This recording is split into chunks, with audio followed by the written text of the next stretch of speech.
First 10 ವರ್ಷ ನನಗೆ liver failure ಆಗಿ ಬರ್ತಾ ಇದ್ದ ಪೇಷಂಟ್ಸ್ ಎಲ್ಲರೂ ಎರಡೇ ಕಾರಣದಿಂದ ಬರ್ತಾ ಇದ್ರು. ಒಂದು ಇಲ್ಲ ಕುಡಿತಾ ಲಿವರ್ನ ಹಾಳು ಮಾಡ್ಕೊಂಡಿದ್ರು, ಇಲ್ಲ ಹೆಪಟೈಟಿಸ್ ಬಿ ಮತ್ತು ಹೆಪಟೈಟಿಸ್ ಸಿ ವೈರಸ್ ಇನ್ಫೆಕ್ಷನ್ ಇಂದ ಲಿವರ್ ಹಾಳು ಮಾಡ್ಕೊಂಡು ಬರ್ತಾ ಇದ್ರು. ಕಳೆದ 5 ವರ್ಷದಲ್ಲಿ ಆಲ್ಮೋಸ್ಟ್ ಈಕ್ವಲ್ ಇಲ್ಲ ಆಲ್ಕೋಹಾಲ್ಗಿಂತ ಜಾಸ್ತಿ ಲಿವರ್ ಫೇಲಿಯರ್ ಆಗಿ ಬರ್ತಾ ಇರೋದು ನಮ್ಮಲ್ಲಿ ಫ್ಯಾಟಿ ಲಿವರ್ ಡಿಸೀಸ್ ಇಂದ.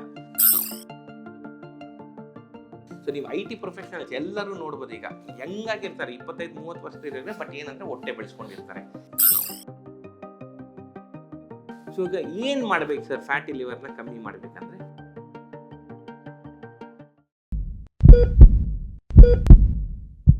ಎಲ್ಲರಿಗೂ ನಮಸ್ಕಾರ. ನನ್ನ ಹೆಸರು ಡಾಕ್ಟರ್ ಸುರೇಶ್ ರಾಘವಯ್ಯ. ಇದೇ Mysuru road Nayandahalli metro station ಪಕ್ಕದಲ್ಲಿರುವ ಸ್ಪಂದನ ಗ್ಯಾಸ್ಟ್ರೋ ಮತ್ತು ಲಿವರ್ ಕೇರ್ ಸೆಂಟರಲ್ಲಿ ಲಿವರ್ ಸ್ಪೆಷಲಿಸ್ಟ್ ಆಗಿ ಕೆಲಸ ಮಾಡ್ತಾ ಇದ್ದೀನಿ. ಇವತ್ತು ನಾವು ಆಹಾರದ ಬಗ್ಗೆ ವಿಚಾರ ಮಾಡೋಣ.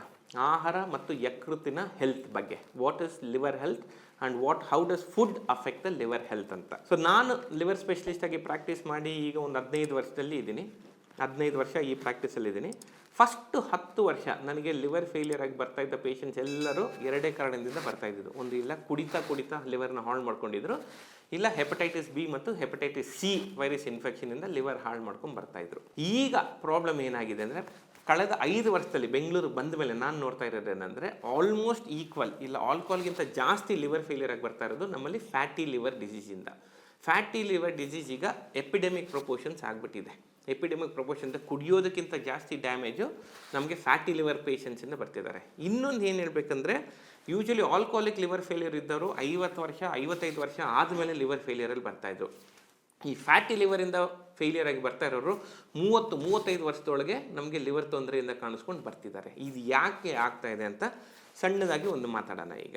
ಸೊ ಮೇನ್ಲಿ ಫ್ಯಾಟಿ ಲಿವರ್ ಅಂದರೆ ಏನು? ಫ್ಯಾಟಿ ಲಿವರ್ ಅಂದರೆ ನಾವು ಎನರ್ಜಿನ ಕ್ಯಾಲರೀಸ್ನ ಜಾಸ್ತಿ ತಿಂತಾ ಇದ್ದೀವಿ, ಅದು ನಾವು ಸ್ಪೆಂಡ್ ಮಾಡ್ತಾ ಇಲ್ಲ. ಸೊ ಏನಂದರೆ ಬ್ಯಾಂಕಲ್ಲಿ ಜಾಸ್ತಿ ಕಾಸು ಕೊಡ್ತಾ ಇದ್ದೀವಿ, ಆ ಕಾಸನ್ನ ಖರ್ಚು ಮಾಡ್ತಾ ಇಲ್ಲ.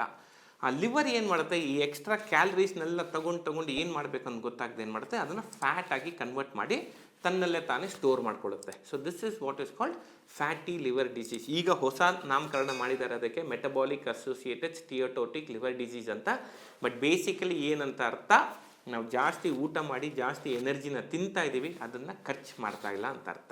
ಈಗ ನಾನೆಲ್ಲ ಹುಟ್ಟಿ ಬೆಳಿಬೇಕಾದ್ರೆ ನಾವು ಸಂಜೆ ಆಯಿತು ಸ್ಕೂಲಿಂದ ಆಚೆ ಬಂದ ತಕ್ಷಣ ನಾವೇನು ಮಾಡ್ತಾಯಿದ್ರೆ ಆಟ ಆಡ್ಲಿಕ್ಕೆ ಹೋಗ್ತಾ ಇದ್ವಿ, ಇಲ್ಲ ಕ್ರಿಕೆಟು ಫುಟ್ಬಾಲು ಯಾವುದೋ ಒಂದು ಗೆಳೆಯರ ಜೊತೆ ಸೇರಿಕೊಂಡು ಓಡಾಡಿಕೊಂಡು ಏನಾಗ್ತಾಯಿತ್ತು, ಎನರ್ಜಿನ ಸ್ಪೆಂಡ್ ಮಾಡ್ತಾ ಇದ್ವಿ. ಬಟ್ ಈಗಿನ ಕಾಲದ ಮಕ್ಕಳು ಏನು ಮಾಡ್ತಾರೆ, ಮನೆಗೆ ಬಂದ ತಕ್ಷಣ ಇಲ್ಲ ಐಪ್ಯಾಡ್ ಇಟ್ಕೊತಾರೆ, ಇಲ್ಲ ಐಫೋನ್ ಇಟ್ಕೊತಾರೆ, ಇಲ್ಲ TV ಮುಂದೆ ಕೂರ್ತಿದ್ದಾರೆ. ಸೊ ಇದರಿಂದ ಏನಾಗ್ತಾ ಇದೆ ಅಂದರೆ ಎನರ್ಜಿ ಸ್ಪೆಂಡ್ ಆಗ್ತಾ ಇಲ್ಲ. ನಂಬರ್ 1. ಬೆಳೀತಾ ಏನಾಗ್ತಾ ಇದೆ, ಎಲ್ಲರೂ ಇಂಜಿನಿಯರ್ ಆಗ್ತಾರೆ. IT capital of the world Bengaluru. ಏನಾಗುತ್ತೆ, ಬೆಳಿಗ್ಗೆ 6 ಗಂಟೆಯಿಂದ ಸಂಜೆ 6 ಗಂಟೆ ಒಂದು ಕಂಪ್ಯೂಟರ್ ಮುಂದೆ ಕೂತು ಇದು ಮಾಡೋದು. ಏನಾಗ್ತಾ ಇದೆ ಅಲ್ಲಿ, ಫಿಸಿಕಲ್ ಆ್ಯಕ್ಟಿವಿಟಿ ಅನ್ನೋದು 0 ಆಗಿದೆ. ಏನು ತಿಂತಾರೆ ಅದನ್ನು ಎನರ್ಜಿ ಸ್ಪೆಂಡ್ ಮಾಡ್ತಾ ಇಲ್ಲ. ಎರಡನೇದು ಏನಾಗ್ತಾ ಇದೆ, ಹೈ ಕ್ಯಾಲರಿ ಫುಡ್ ಈಗ ತಿಂತಿದ್ದಾರೆ. ನೀವು ಝೊಮ್ಯಾಟೋನೋ ಸ್ವಿಗ್ಗಿನೋ ಇನ್ಸ್ಟಾಮಾರ್ಟ್ ಏನಾದರೂ ಆರ್ಡರ್ ಮಾಡಿದ್ರೆ 10 ನಿಮಿಷಕ್ಕೆ ನಿಮ್ಮ ಟೇಬಲ್ ಮೇಲೆ ಬರ್ಗರು, ಪಿಜ್ಜಾ, KFC ಏನೇನು ಬೇಕು ಅದು ಎಲ್ಲ ಬಂದು ನಿಮಗೆ ಸರ್ವ್ ಮಾಡ್ತಾರೆ. ಅದನ್ನ ತಿಂದು ಅದನ್ನ ಅರಗಿಸ್ಕೊಳ್ಳಿಕ್ಕೆ ಎನರ್ಜಿ ಸ್ಪೆಂಡ್ ಮಾಡ್ತಾ ಇಲ್ಲ. ಮೂರನೇದು ಏನಾಗ್ತಾ ಇದೆ, ಪಬ್ ಕಲ್ಚರ್ ಅಂತ ಬಂದಿದೆ ಬೆಂಗಳೂರಲ್ಲಿ. ಏನು, ಫ್ರೈಡೇ ಸ್ಯಾಟರ್ಡೇ ಆದರೆ ಎಲ್ಲ ಫ್ರೆಂಡ್ಸ್ ಜೊತೆ ಹೋಗಿ ಪಬ್ಗೆ ಹೋಗಿ ಎಲ್ಲರೂ ಆಲ್ಕೋಹಾಲ್ ಸೇವನೆ ಮಾಡಬೇಕು. ಸೊ ಇದರಿಂದ ಏನಾಗ್ತದೆ, ಮತ್ತೆ ಲಿವರ್ಗೆ ಡ್ಯಾಮೇಜ್ ಆಗ್ತಾ ಇದೆ, ಆಯಿತಾ. ಸೊ ಇದು ನೆಕ್ಸ್ಟ್ ಏನಾಗ್ತದೆ, Coca Cola, Pepsi, high sugar content ಇರೋ ಡ್ರಿಂಕ್ಸ್ ಈಸಿಯಾಗಿ ಸಿಗ್ತಾ ಇದೆ ನಮಗೆ, ಎಲ್ಲದೂ ತೊಗೊಂಡ್ರೆ. So all of these are ಏನಾಗ್ತಾ ಇದೆ ಅಂದರೆ, ಕ್ಯಾಲರೀಸ್ ತುಂಬಿಸ್ಕೊಳ್ತಾ ಇದ್ದೀವಿ ನಮ್ಮ ಬಾಡಿ ಒಳಗೆ, ಬಟ್ ಅದನ್ನ ಎಕ್ಸ್ಪೆಂಡ್ ಮಾಡಲಿಕ್ಕೆ ಅದನ್ನ ನಾವು ಖರ್ಚು ಮಾಡ್ತಾ ಇಲ್ಲ. ಸೊ ಅದಕ್ಕೆ ಏನಾಗ್ತಾ ಇದೆ, ಆ ಎಕ್ಸ್ಟ್ರಾ ಕ್ಯಾಲರೀಸ್ ಎಲ್ಲ ಕೊಬ್ಬಿನಾಂಶ ಆಗಿ ಲಿವರಲ್ಲಿ ಕೂರ್ತಾ ಇದೆ. ಸೊ ನೀವು IT ಪ್ರೊಫೆಷನಲ್ಸ್ ಎಲ್ಲರೂ ನೋಡ್ಬೋದು, ಈಗ ಹೆಂಗಾಗಿರ್ತಾರೆ 25-30 ವರ್ಷದ, ಬಟ್ ಏನಂದರೆ ಹೊಟ್ಟೆ ಬೆಳೆಸ್ಕೊಂಡಿರ್ತಾರೆ. ಇದು ಯಾಕೆ ಹೊಟ್ಟೆ ಬೆಳೆಸ್ಕೊಂಡಿರೋದಂದರೆ, ಬೇಸಿಕಲಿ ಕ್ಯಾಲರೀಸ್ ತಗೊಂಡು ಅದನ್ನ ಸ್ಪೆಂಡ್ ಮಾಡ್ತಾ ಇಲ್ಲ, ಅದು that is becoming fatty liver disease. So ಈಗ ಏನು ಮಾಡಬೇಕು ಸರ್ ಫ್ಯಾಟಿ ಲಿವರ್ನ ಕಮ್ಮಿ ಮಾಡಬೇಕಂದ್ರೆ, ವೆರಿ ಸಿಂಪಲ್, ಕಾರ್ಬೋಹೈಡ್ರೇಟ್ಸ್ ಅನ್ನೋದನ್ನ ಕಮ್ಮಿ ಮಾಡಬೇಕು. ಕಾರ್ಬೋಹೈಡ್ರೇಟ್ಸ್ ಅಂದರೆ ಸಕ್ಕರೆ ಅಂಶನ ಕಮ್ಮಿ ಮಾಡಬೇಕು. ಶುಗರಿ ಡ್ರಿಂಕ್ಸ್ ಆಗಲಿ, ಸ್ವೀಟ್ ಡ್ರಿಂಕ್ಸ್ ಆಗಲಿ, ಇಲ್ಲ ನೀವು ಕಾಫಿ ಕುಡಿಬೇಕಾದ್ರೆ ಸಕ್ಕರೆ ಹಾಕ್ಕೊಂಡು ಕುಡಿಯೋದಾಗಲಿ, ಯಾವುದೇ ಥರದ ಸ್ವೀಟ್ಸ್, ಬೇಕ್ರಿ ಐಟಮ್ಸ್ ಆಗಲಿ, ಡೆಸರ್ಟ್ಸ್ ಆಗಲಿ, ಐಸ್ ಕ್ರೀಮ್ ಆಗಲಿ, ಇದನ್ನೆಲ್ಲ ಏನು ಮಾಡಬೇಕು, ಫಸ್ಟ್ ಅದನ್ನು ಕಮ್ಮಿ ಮಾಡಬೇಕು. ಸಕ್ಕರೆ ಬಿಡಬೇಕು. Number 1 culprit over here is ಶುಗರ್ನ ಬಿಟ್ಟರೆ ಆಟೋಮೆಟಿಕ್ಕಾಗಿ ನಿಮ್ಮ ಕ್ಯಾಲರಿ ಇಂಟೇಕ್ 50%ಗಿಂತ ಜಾಸ್ತಿ ಕಮ್ಮಿ ಆಗೋಗುತ್ತೆ. ನೆಕ್ಸ್ಟ್ ಪ್ರೋಟೀನ್ಸ್ನ ಜಾಸ್ತಿ ತಿನ್ನಬೇಕಾಗುತ್ತೆ ನೀವು. ಪ್ರೋಟೀನ್ಸ್ ಮತ್ತು ವೆಜಿಟೇಬಲ್ಸ್ನ. ಪ್ರೋಟೀನ್ಸ್ ಯಾವುದ್ರಲ್ಲಿದೆ? ಮೊಟ್ಟೆಲಿದೆ, ಚಿಕನಲ್ಲಿದೆ, ಫಿಶ್ ಇದೆ, ಆಯಿತಾ.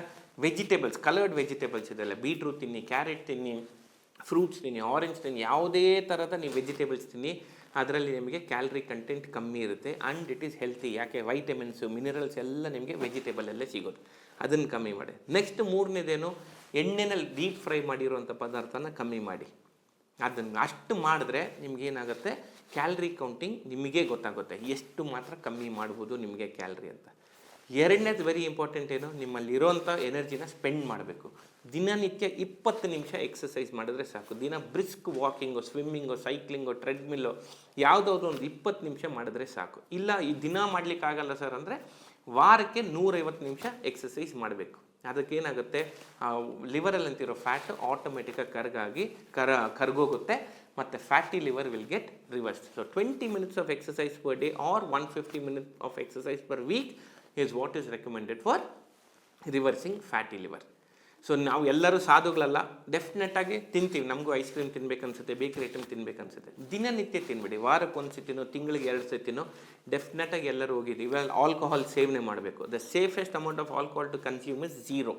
ಬಟ್ ಅಲ್ಲ, ನಾವು ಏನು ಮಾಡೋಕ್ಕಾಗಲ್ಲ, ಸೋಷಿಯಲ್ ಪ್ರೆಷರ್ ಇದ್ದೇ ಇರುತ್ತೆ. ವಾರಕ್ಕೆ 1 ಸತಿ, ತಿಂಗಳಿಗೆ 2 ಸತಿನೋ ದಯವಿಟ್ಟು ಹೋಗಿ ಸೇವನೆ ಮಾಡ್ಬೋದು. ಬಟ್ ಅದನ್ನು ಅಭ್ಯಾಸ ಮಾಡಿಕೊಂಡ್ರೆ ನಿಮ್ಮ ಲಿವರ್ ಗ್ಯಾರಂಟಿ ಅದನ್ನು ಡ್ಯಾಮೇಜ್ ಆಗುತ್ತೆ, ಲಿವರ್ ಫೇಲಿಯರ್ ಆಗಿ, ಲಿವರ್ ಸಿರೋಸಸ್ ಆಗಿ, ಆಮೇಲೆ ನನ್ನ ಹತ್ರ ಲಿವರ್ ಟ್ರಾನ್ಸ್ಪ್ಲಾಂಟ್ಗಾಗಿ ಬರಬೇಕಾಗುತ್ತೆ ನೀವು.